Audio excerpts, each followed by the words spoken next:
Hi, my name is Jason. In this video, I'm going to talk about all of the choices I made to reduce weight on this custom base build.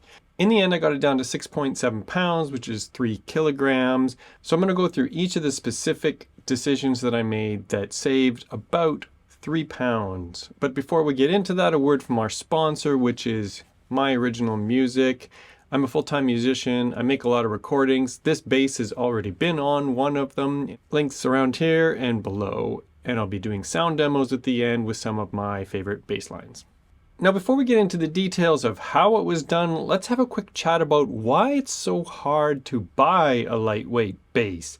I think there's a tradition of P basses and J basses in particular, and they are unnecessarily heavy in my opinion, but nobody really wants to change them because that's what people think a bass should be. Here's the rough breakdown of how I saved 3 pounds. As we get into some of these details, you are going to see that, yeah, it does take a little bit of extra work and maybe a little bit of extra cost to make a lightweight bass, so that may be a factor, but they seem to be really hard to find. So if you do want one, you're either going to have to commission it from someone, which is going to be really expensive, or I'm going to guess that you could replicate what I've done here for about $500 in parts. And so now I'm going to talk about each of these steps in a little more detail from tip to tail on the bass. These are Goto compact Resolite bass tuners. There are different models of Resolite tuners, so these are the compacts. They're only $80 US, so they're really quite comparable to any other high quality tuning machine. If you're building from scratch, this isn't really an additional expense, but obviously a retrofit would be. Hidden inside here is the titanium truss rod, which saves about 50 grams and costs about an additional $50. It's a special order from a Lutherie supply shop. In terms of paying for premium parts to save weight, this was easily the most expensive 50 grams that I saved in building this bass. So the next feature to talk about is the fact that I chose a 30-inch scale, which saves weight because the neck is just shorter. So I did some calculations based on density of wood, and also if you're using a shorter neck, you can get away with a shorter truss rod. I estimated I'm saving about 125 grams with the 30-inch scale.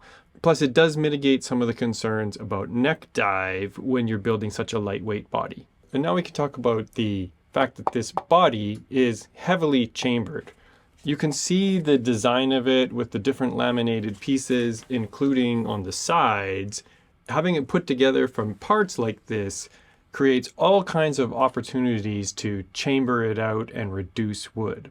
And that is quite a bit of work. If you were having someone build you a custom instrument, I think that would add a lot of cost. But if you just enjoy toiling with a chisel and a router, I think it's a nice way to add value by reducing weight on your bass. I did weigh the pieces kind of one at a time before and after as I chambered them out, and I totaled up of wood that I managed to get out of this thing. I was a little concerned about neck dive. I did plan a design that would be able to have an extendable horn, and before I made the final cut on the size of this horn, I did kind of put everything together and tape it up and figure out where the center of gravity was, and you want to make sure that the center of gravity is inside this strap button, and then you won't have any neck dive problems. The way you would determine the center of gravity is by figuring out where your bass balances. And you can see it balances right here, which is easily between the 2 points where the strap connects. This does not neck dive at all. I chose to only put one pickup in, which actually saves money, but also saves weight. There's a bunch of metal in the construction of a pickup, so they can easily weigh 100 grams each.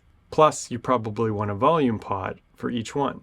When we talk about weight savings for minimizing other hardware, it obviously depends on what you're referencing to compare to. What I'm talking about is the choice to put plastic knobs.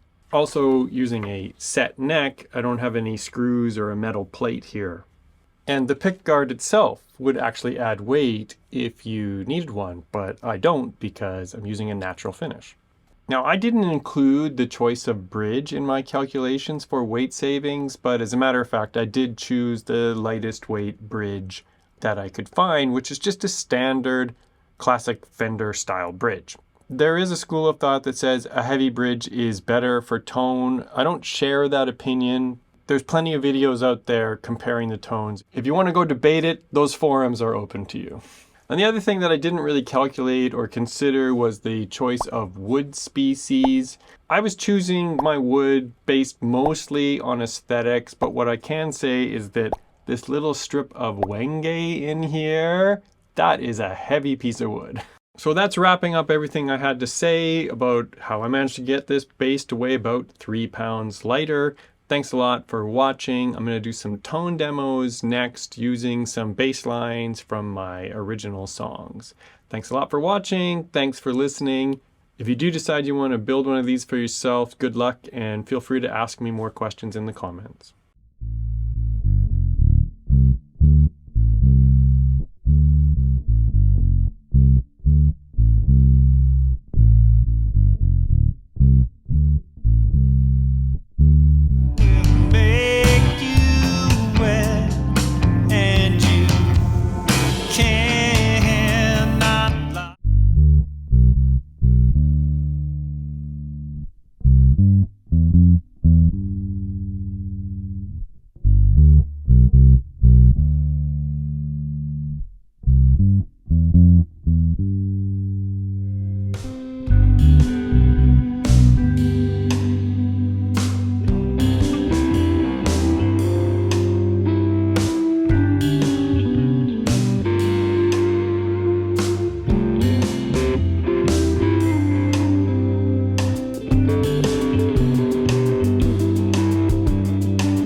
See myself so reasonable.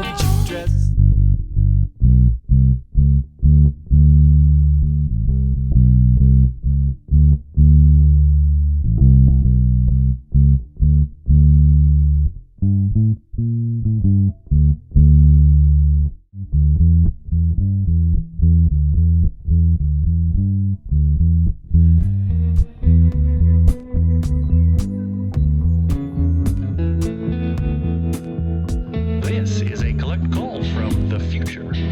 Press 1 to accept the charges.